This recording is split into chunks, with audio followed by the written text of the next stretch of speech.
नमो ज्ञानेश्वरा करुणाकंटाळा तुमचा मुला लादलो पावन झालो तरी नमो ज्ञानेश्वरा निवृत्ती उद्धारा सोपान देवा मुक्ताबाई नमो त्रिभुवन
झालं कीर्तन नाही. तुमच्याकडे होतं कीर्तन चालू पहिलंच असं गावात काम झालं पहिलंच आहे ना. बरं झालं ते सगळ्याला आश लागली होती पण कीर्तन आता मला फोन आला यांचं म्हणले कीर्तन ठेवायचे तुमचं. मी म्हणलं मी कीर्तन विसरून गेलो. हे कीर्तन मला आता येतच नाही याचं कारण कळलं का 5-6 महिने विसर पडल्यावर कीर्तन बरोबर शाळेत आता शाळा चालू आहे का बंद नाही. माझा तुम्हाला शिक्षणाची आवड राहिली का नाही हे आहे का नाही. मग कधी शाळा सुरू व्हा असं वाटतं तुम्हाला. उद्या आता त्यांची इच्छा आहे पण होत आता सगळ्यांची इच्छा आहे आपल्याकडे कीर्तन चालू होत भजन चालू पण नाही होत नाही. त्याचं कारण कळलं का आता ते कुणाच्या हातात आहे सरकारच्या. दारू अगोदर चालू झाली का मंदिर अगोदर आणि खरी गरज कशाची. आता काय झालं माहिती का ते एकत्र येऊ नये. आता तुम्ही सगळ्यांना विनंती करतो खरं तर सरकारचं नियोजन गोड आहे आपणच थोडा धोका आहे आपल्याला. विठाला विठाला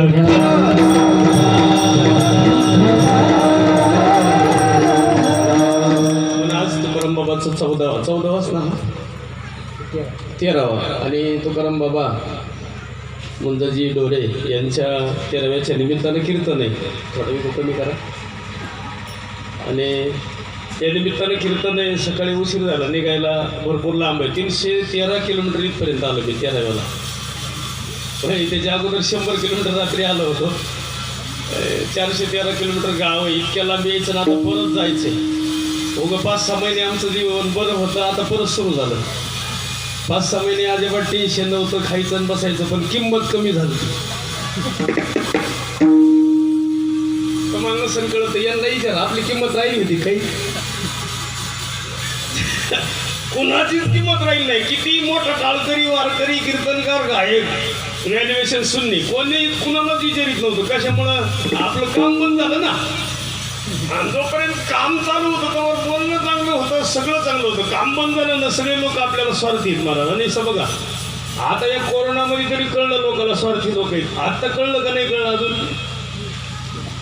सगळ्यांना कळलंय पण आता तुम्ही खेडेगावात आहे तिकडे प्रसन्न आहे म्हणून कळलं नाही. पण लई मोठा धोका आपल्यापासून माणसं दूर गेलेत आणि माणसाला माणसाचीच भीती निर्माण झाली. विठाला विठाला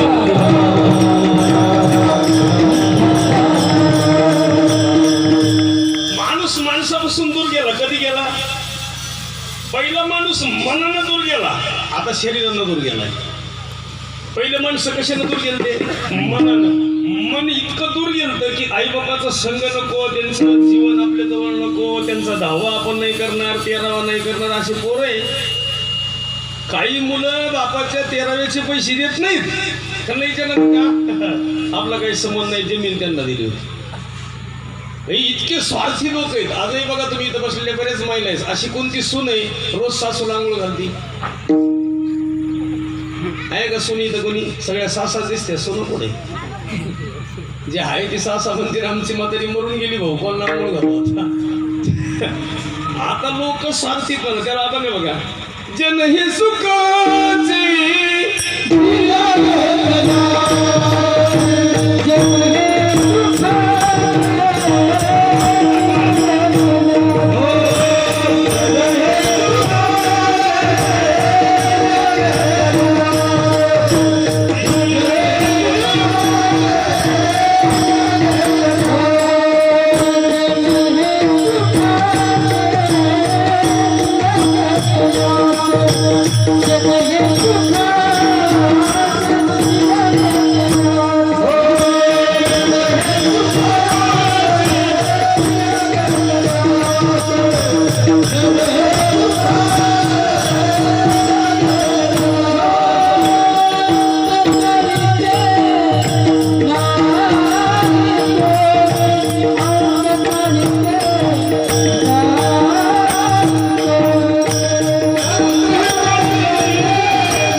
आता आता का कळलं माहिती का?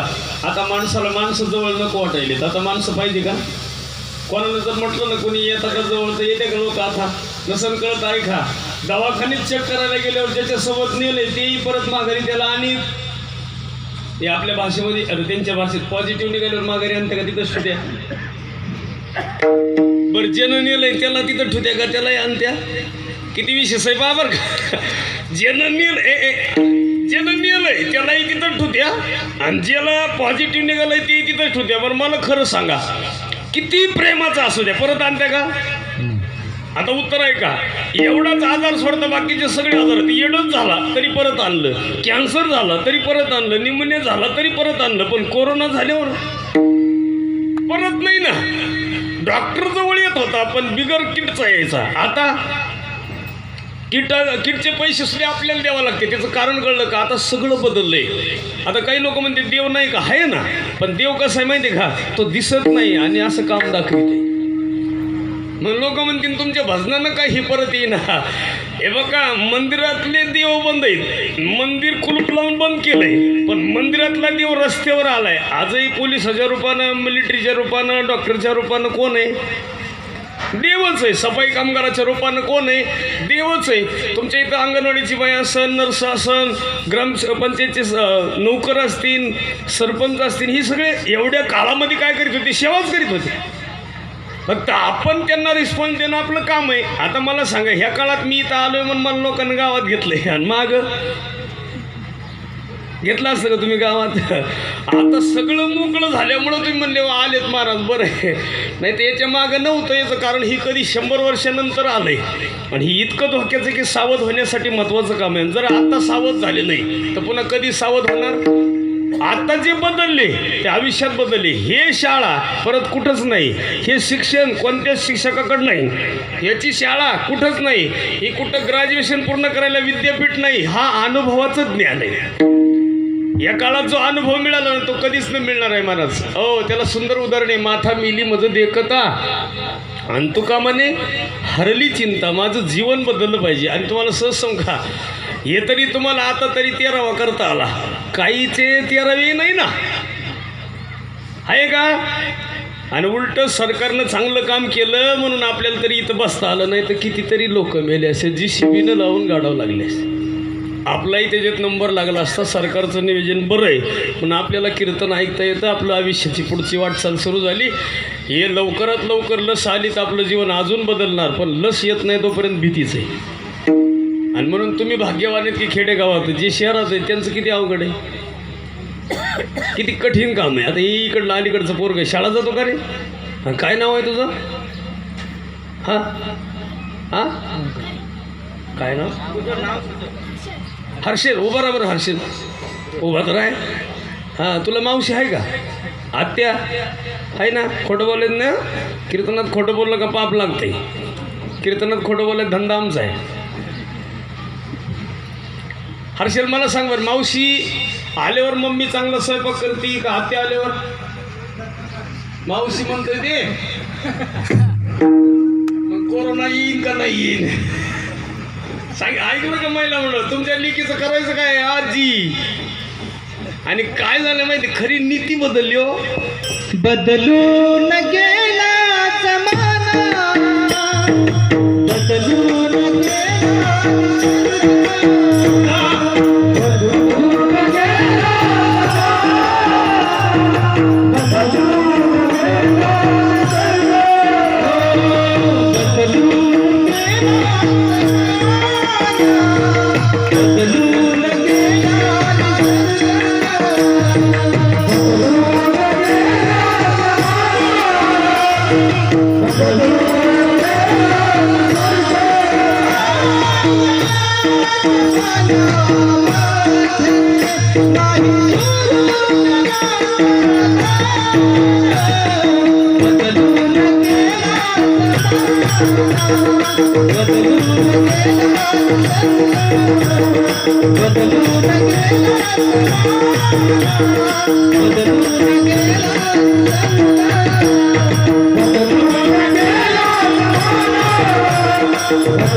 निसर्गही बदलला आणि जमानाही बदलला. जमाना अगोदर बदलला, नंतर निसर्ग अगोदर नाही बदलला. जी आहे ती वाटचाल बरोबर होती, पण ते बदललं का, त्याचं कारण कळलं का? आता लोकांची वाटचाल चांगल्या दिशेने आहे आता. आणि इथून मागचा काळ बघितलं ना, लोकांची वाटचाल एक चांगल्या दिशेला नव्हती. अविचारानं वाढलेला समाज होता. आज तुमच्या भागात तरी थोडे बरं आहे, म्हणून इथं लोकसंख्या बी म्हणजे पॉझिटिव्ह होण्याची कमी आहे. इकडं का जास्त आहे? नाही, कमी आहे इकडं. वरती जेवढी आग लागली तेवढी इकडं कमी आहे. तिकडं तर माणूस. आणि याचं कारण कळलं का? हे कसं असतं, मूळ नीती चांगली पाहिजे कुटुंबाची. आता आपल्या भागामध्ये कसं आहे माहिती आहे का? आईविषयीचं प्रेम वेगळं आहे, वडिलाविषयीचं प्रेम वेगळं आहे, जिव्हाळा वेगळा आहे. आजही तुमच्याकडे वयोवृद्ध माणसं आहेत, 80-85ची माणसं आहे, 60च्या पुढंच. आता एवढे वयानं माणसावरती नाहीच ना. बरं, ती निरोगी आहे, तिकडं भीती नाही, कोणती साखर नाही, डायबिटीज नाही, कोणतंच काही नाही. आणि याचं कारण कळलं का? शरीर जर चांगलं असेल तर सगळं चांगलं आहे. तुम्हाला माहिती खरी संपत्ती काय आहे? आता एवढी संपत्ती लोकांची जवळ, आणि शेवटी जवळही कोणी नाही. 1500 कोटी रुपयाचा माणूस गेला आमच्याकडं आता, नगरसेवक पुण्यामध्ये. 1500 कोटी रुपये संपत्ती, आणि जवळ कुत्रं सुद्धा नाही आलं, लांबून फुलं टाकले गाडीवरती. मी याचं कारण कळलं का? संपत्ती धन सोबत येत नाही, कीर्ती त्याला सुद्धा बघेल का? उत्तमाची भुरे कीर्ती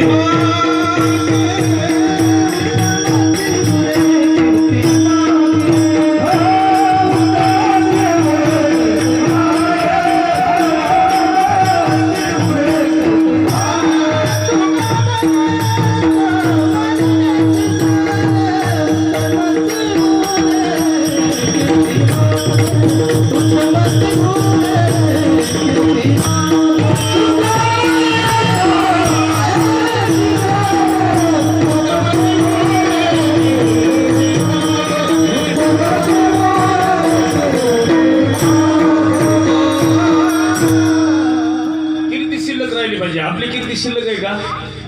आता आपल्याकडे लय झालं, माणसाला कोणाकोणाचं नाव माहिती का? पंजोबाची माहिती, त्याच्या मागं काहीच नाही. आणि आपल्याला कीर्ती शिल्लक राहण्यासाठी आपलं कार्य कसं पाहिजे? गावानं सुद्धा म्हटलं पाहिजे, नाही चांगला माणूस होताकडे. आता म्हणतो कोणी? आता का म्हणत नाही? शरीर नाश काय, नाशिवंत देह जाणार सकळ, आयुष्य खातो काळ. पण इतक्या जवळ आलाय तरी दिसत नाही का? किती जवळ आलाय यम? तुम्ही म्हणता नियम किती जवळ आलाय सांगा. इतक्या जवळ आलाय का? माणूस भेटला की यम आहे, माणूस भेटला की नाही. कळलं का? माणूस कोण आहे आता? नाही कळलं का? माणूसच यम आहे. फक्त तुम्हाला गाठ पडावा. काय झालं? तुमचा मृत्यू अटळ आहे, फक्त माणसाची भेट व्हावा. तुम्हाला जनावरापासून धोका नाही, मांजरापासून धोका नाही, कुत्र्यापासून नाही, बैलापासून नाही, शेळीपासून नाही, कोंबडी, यांच्या कोणापासूनच नाही. धोका कोणापासून आहे? माणसापासून. आणि माणसाची गाठ झाली का मग मरण आहे. जनावराची गाठ झाल्यावर मरण नाही. कोंबडीपासून मरण पाहिजे होतं, लोकांना खाल्लेलं. पण माणसाला भीती कोणापासून आहे? माणसापासून. आणि माणसापासून माणूस दूर जायला लागला, म्हणून तर माणसाला जवळ करायचं असं तर त्याला संप्रदाय महत्वाचा आहे.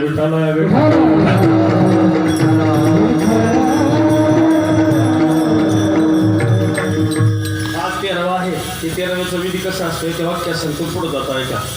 10वा 13वा आपल्याकडे कावळ्याचा स्पर्श करत असताना 10व्याला तर नसतं का? असतं तुमच्याकडे असेल पद्धत. आता आहे का?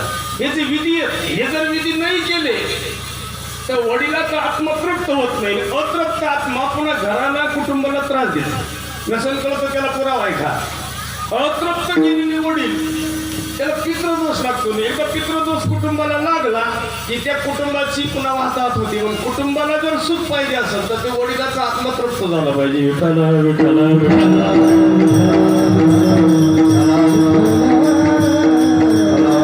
आणि आत्मा तृप्त करायचं असेल तर त्याला पुरावा आहे. नुसता कावळ्याने स्पर्श करून आत्मा तृप्त होतोय असं नाही.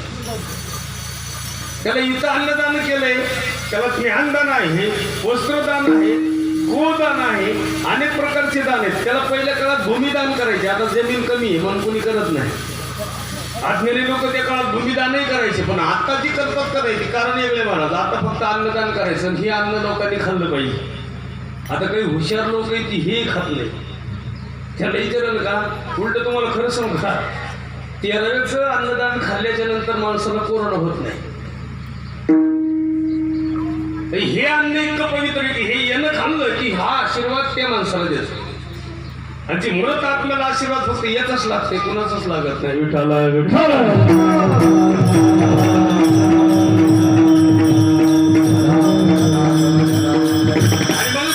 अतृप्त आत्मे जाऊ नये. आपल्या भागात कधी कधी असं घडतं, अतृप्त आत्मे जातात आणि मग ती घरातल्या कुटुंबाला त्रास होतो. मग त्याला कुठं त्र्यंबकेश्वरला जा, नारायणनाथ बली करा, कुठाना करा, याच्यापेक्षा एक करायचं. त्या बाकीच्या भानगडी करण्यापेक्षा जिवंतपणी त्याला जर आपण नंतर केलं असं तरी चाललं असं थोडं काम केलं. विठाला विठाला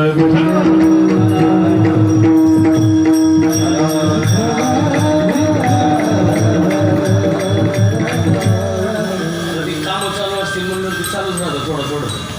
आता यांनाही काम आता सुरू झाले, आमचे काम आणि त्यांचे काम सारखेच. आमचं तर काही साधं वाटलं झालं का नाही वाईट. आमचे पहिले आम्ही कीर्तनाला घरी गेलं की बाया पाणी तापवून ठेवायच्या. आता या मागच्या 5-6 महिन्यात आम्हाला तापवावं लागतं. लई वाईट दिवस आले आणि कुणावरही दिवस वाईट आले होते, पण आमच्यावर कधी नव्हते आले. आम्ही लोकांना सांगायचो कर्म भोगायचेच त्याचा, आम्ही लोकांना सांगायचं कर्म भोगायचेच त्याचा, आणि आम्ही लई लोकांची निंदा केली या 5-6 महिन्यामध्ये नाही. पण माग त्याला नाव ठेवू त्याला नाव ठेवू आम्हाला कोण ठेवत नव्हतं ना. मग आता ते आमचं कर्म आम्हाला चुकवावं लागेल का नाही? आमचं कर्म आहे आम्हाला चुकवावं लागेल. काही लोक म्हणले माणस मागच्या काळात म्हणायचे लई पैसे घ्यायचे, तुम्ही काय गरज आहे पैसे एवढी घ्यायची. आम्ही म्हणायचं बाबा पैसे आम्हाला गरज नाही, पण हे तू कोबरायचं ज्ञान भरायचं आमचं काही संबंध नाही. एक मला म्हणलं तुम्हाला पैसे घ्यायची काय गरज आहे, म्हणलं तसं नाही, आमचं तू कोबराय सावकार होते, त्यांची सावकारकी लोकांनी बुडवली होती, लोक देत नव्हते म्हणून आम्ही वसुलीला आलोय. आता 22 मार्च पासून लोक विचार आले आता कुठे आहे तुमची वसुली. मार्च एंडला पूर्ण झाला हिशेब केव्हा पूर्ण होतो मार्च एंडला, आणि 22 मार्चला काय झालं लॉकडाऊन. मग हिशेब पूर्ण झाला. इथून पुढे आता आमचा कर्मदोष आहे, त्याला आपण केले कर्म ते नाही का केले कर्म झाले त्याची भोग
चांगल्या कर्माचे फळ भोगावं लागले. कर्मे राम वनवासा गेला, कर्मे दशरथ वेगे मेला, पण रावणाचंही तेच झालं, बरं सीतादेवीलाही तेच झालं. म्हणजे कर्म त्यांना नाही चुकलं तर आपल्याला मला थोडं कमी करा. आपल्याला का कर्म भोगावं लागेल त्याला एक सुंदर भावगीत आहे बघा. जगी जीवनाचे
सुखासाठी आपल्या कोणी होत नीतीभ्रष्ट कोणी त्यागी जीवन आपले दुःख देवी करण्या नष्ट देह तरी दे काही देह तरी दे काही आत्मभोगी कोणतर विषयाचे कर्म कैसे फळ देत ईश्वर. हो जसं कर्म कराल ना तसं फळ मिळते. तुम्ही उत्तर आहे का? चांगलं कर्म केलं तर फळ आहे चांगलं, अभ्यास केला तर पोरग पास होईल, चिंतन केलं तर जीवन सुखी होईल. नाही आपल्याला लई टेन्शन आलं, आपण एवढ्या महिन्यात 2-4 महिन्याचं टेन्शन आलं तर आपण एखादा अभंग म्हणला टेन्शन दूर झालं. किती वाईट काम केलं, कडक लॉकडाऊन, कोरोनाचा आजार आहे, तंबाखू खाणाऱ्याला ती लवकर लागण होती तरी लोकांनी तंबाखू सोडली. दारू पिण्याच्या नंतर लवकर लोक मरतात, त्याला लवकर आजार होतोय तरी लोकांनी प्यायची सोडली. ही कर्म पण मला चांगलं कर्म केलं तर फळही चांगलं होतं. पण तुम्हाला सहज आहे का? तुम्हाला आयुष्यभर जर सुखी जगायचं असेल तर निर्व्यसनी माणूस पाहिजे आणि त्यांचीच कीर्ती शिल्लक राहते. नाही तर कोणाची आजामेला पंजामेला बाप मसना गेला देखत देखत नातो पण तोही माहिती का? चांगल्या चांगल्याची कथा आहे. राजा रामचंद्राकडे काहीच नव्हतं पण नीती होती. काय होतं रावण सगळं काय होतं? एवढं सगळं होतं का? फक्त नीती किती गोड होती, एक वाणी एक वचनी एक. आता आहे का बरं? त्यांचं नावही तसंच आहे. राम जन्माला तर झाडाला पानं फुटायचे, कृष्ण जन्माला नदीचं पाणी त्याच्या पायाला स्पर्श करायचं, दुर्योधन जन्माला आला तर कुरुक्षेत्रावर रक्ताचा पाऊस पडला आणि तुम्ही आम्ही जन्माला आलो तर कोरोना आला. हे दुःख आपल्याला आले. ही मागची जी माणसं गेली ती सुखी गेली. आता ही जुने माणसं आहेत ना, तुम्हाला सांगा 60-65च्या पुढचे यांचं जीवन सुखी झालं.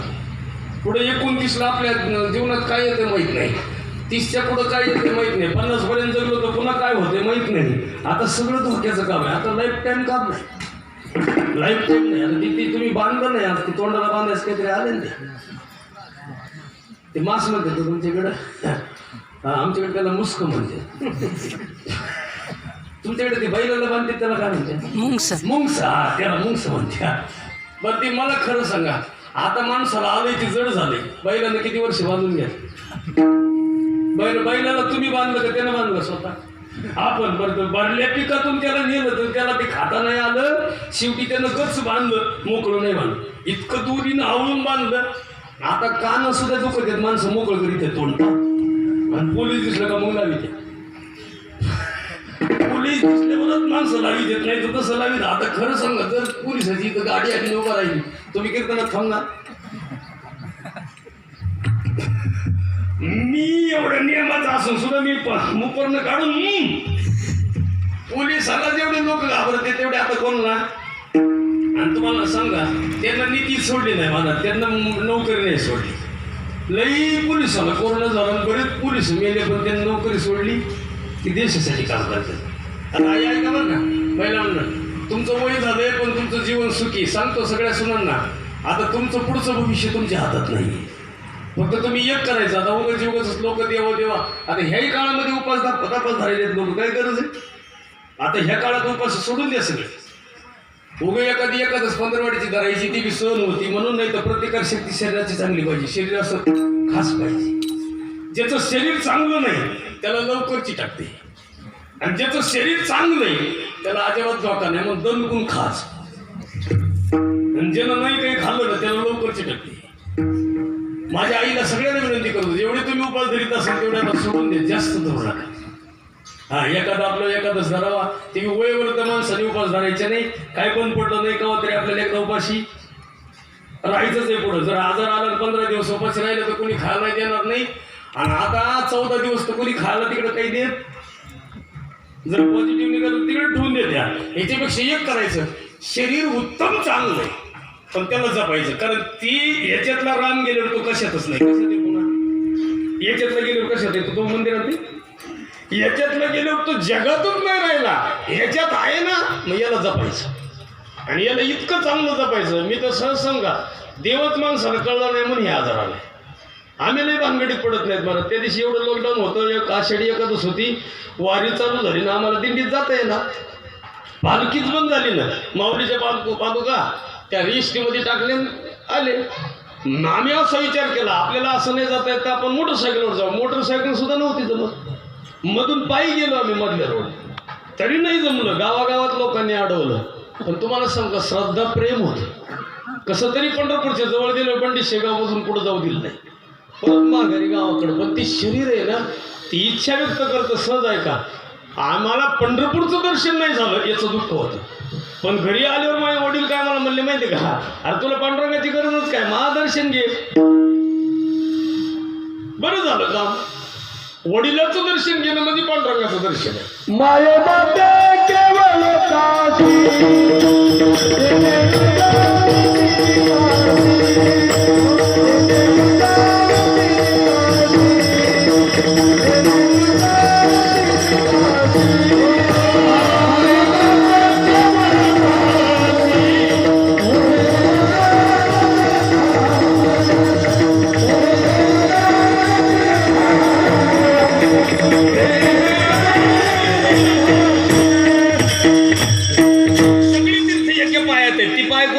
मायबापाचे सगळे तीर्थ, कोणतं काशीचं तीर्थ असो, कसं कोणतंही तीर्थ असो, सगळे तीर्थ कोणाच्या पायात, आई वडिलाचे. आणि मग वडिलाचं दर्शन घेतलं की पांडुरंगाचंच आहे ना.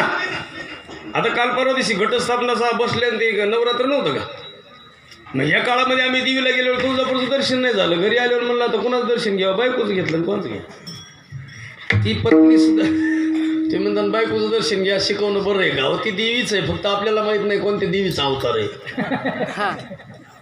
ते बिघडल्यावर कळत, चामुंडा आहे का, कालिका आहे का, महाकाली का, मोहरगडची आहे. अहो ती आदिशक्ती आहे, त्याला अभंग आहे बघा. अनादि निर्गुण प्रकटली भावानी, अनादि निर्गुण प्रकटली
पांडुरंग काय ना आपल्या घरातले वडील काय एकसारखंच. आणि वडिलांना जो पांडुरंग मानतो त्याला कुठं जायची गरज नाही, सगळे देव. या कोरोनाने शिकवलं बघा सगळ्यांना, कुठं जायची गरज नाही ना, बघ ते सायास सुखी येतो घरा, फक्त आपण तीर्थयात्रेला जातो. तीर्थयात्रेला खरे देव घरात येत ना. तुम्हाला माहिती का, आता एक पुढं गुरुवाराची पूजा येते बघा, तुमच्याकडे आहे का नाही काय, मार्गशीर्ष महिन्यात असतं. या गुरुवारी सगळ्या महिलांनी ते गडवा, चौरंगण, ते लक्ष्मीचा फोटो, ती इथून पुढं माझी आई एवढे भानगडीत पडायचं नाही. त्या चौरंगावर आपल्या लक्ष्मीचा फोटो ठेवण्यापेक्षा म्हातारी ठेवायची. फोटोवरचं फोटो काढून ठेवायचं आणि चौरंगावर सासू बसवायची, म्हातारी दिवसभर गुरुवारी पुजायची. आता गुरुवारच आहे वाटतं, आणि शुक्रवारी म्हातारी उचलायची. अरे खरी लक्ष्मी घरात आहे. तुमच्याकडे ती लक्ष्मीचा सण असतो मग, तुमच्याकडे आहे का नाही काय ते मुखवटे, गौराया? ते आता कुठे आहेत गौराया? आता सध्या सध्यावर. बरं त्या लक्ष्मी तुम्ही काढते का, त्यांनी का त्या आपणच काढितो ना. आपण त्यांना बसितो का ते बसत्या? आपणच त्यांना बसितो. मग त्या 4 दिवस आपण पूजल्या, त्या लक्ष्मीने एक तरी घास खाल्ला काही? बरं त्या लक्ष्मीला तुम्ही घास भरवाय गेलं आणि तिनं जर तोंड वाचलं असतं तर तुम्ही, तिनं तोंड वाचलं ती मोठी नारडली, ओम बट स्वाहा, जगत का जीव घालणारी बाई, उगाच जीव घाल. त्यांची ते लोखंडाचे हातपाय आता कुठे, ते तर वरच ठुले स्लॅबवर. याच्यापेक्षा उत्तर आहे का ती ह्याच्यात आहे. आता नसेल कळतं ते तुम्हाला सहज सांगतो. हर्षल उठ रे, इकडलं काय नाव, हर्षद. हर्षद हा अरे गडी हुशारच आहे. तू मोठं झाल्यावर तुला काय व्हायचं? अरे मोठं झाल्यावर काय व्हायचं? कोणतं नोकरी लागायचं? डॉक्टर व्हायचं का वकील का जेस का शेतकरी? हा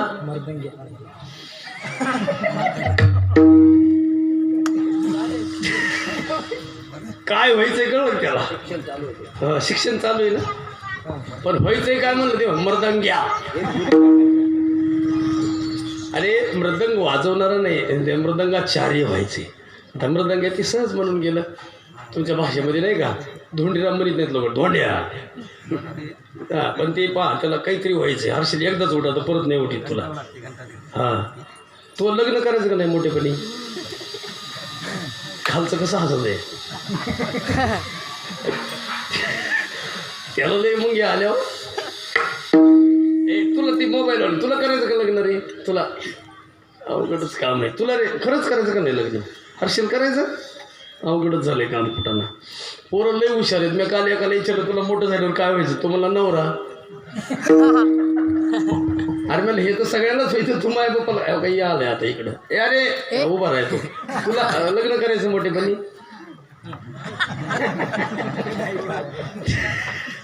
अरे उभा तर आहे ना, इकडं उठला उभा आहे. काय नाव? मगासपासून आमच्या सोबत आहे ते. तुझं नाव काय? कृष्णा. तुला लग्न करायचं? मग मोठं झाल्यावर लग्न करायचं म्हणजे तुला 2 पोरी बघा येणार, एक काळी आणि एक गोरी. गोरी केली तर रोज तुझ्यासोबत भांडणार, काळी केली तर आयुष्यभर तुझ्यासोबत राहणार. तुला कोणती बायको करायची? गोरी. काळी म्हणते ती क्वालिटीच आहे. आणि असं काहीतरी त्याला कळत आहे. पण आता काय झालं तुला कळून घेऊ फायदा नाही. आता खरं धन कोणते माहिती का तुमचं? हे मुलं आहेत. आणि हे